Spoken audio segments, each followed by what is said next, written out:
Ugh, creepy, right? So for those that don't know, this character is a girl from a short story called The Red Spot, and it comes from a book called Scary Stories to Tell in the Dark.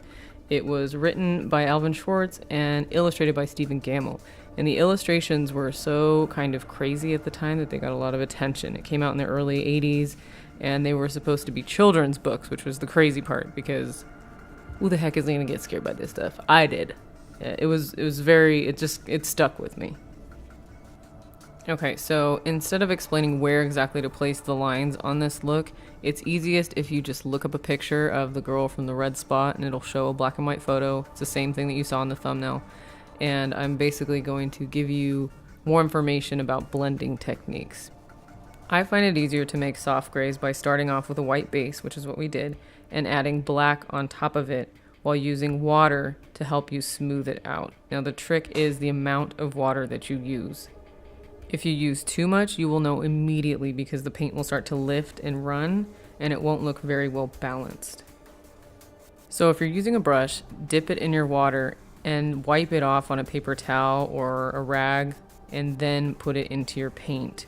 Less is more. I know it's easy just to dunk the brush in there and then dunk it in the paint and keep going, but that's what makes it too messy and wet, and then it doesn't adhere very well. And as for the sponge, I will never dunk that in water first, ever. I actually have a smaller spray bottle of water that I will lightly spritz it first and then put it in the paint. So when you see me using the sponge throughout this video, I am actually having it lightly sprayed with the water and I'm putting it in the white paint and I'm going over some of the gray and the darker lines that I've already made to help soften and smooth them and help them blend together.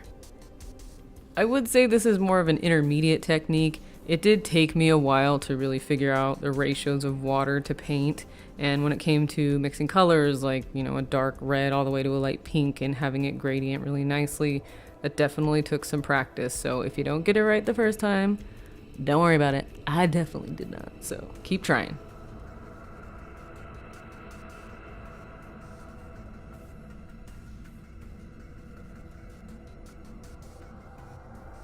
Okay, so jeez, sound like a squirrel.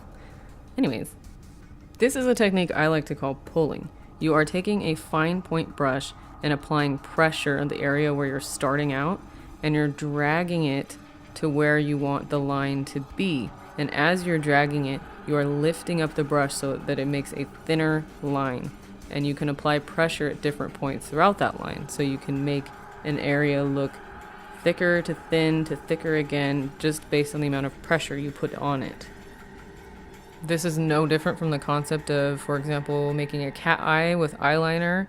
The less heavy-handed you are with the brush or the fine tip that you're using, and the more that you lift up, the smaller the line will get, and it'll give you that really crisp, clean, teeny tiny little lines that you want.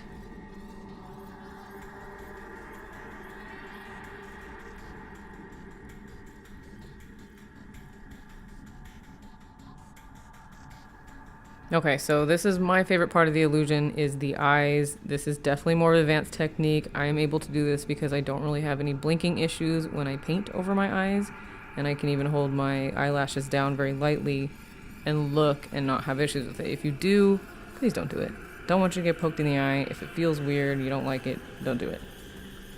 If you are able to do this, use a translucent powder in between every color that you do. That way it keeps it from creasing on your eye, because if it's even a tiny little bit wet and you blink, it is over.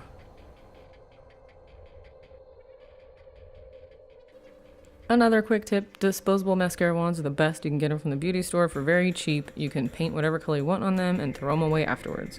Just, again, please don't stab yourself in the eyeball. That is not what we're going for. P.S. It is way easier to buy a black wig with bangs rather than trying to paint them on. But it was in the middle of the night and I didn't have one, so you gotta do what you gotta do. Alright, here is our final look of the girl in the red spot from Scary Stories to Tell in the Dark. If you enjoyed this look, please like and subscribe. You can find me at Bengal Queen on Instagram, Snapchat, and Twitter. Thank you so much for watching, and I'll see you next time.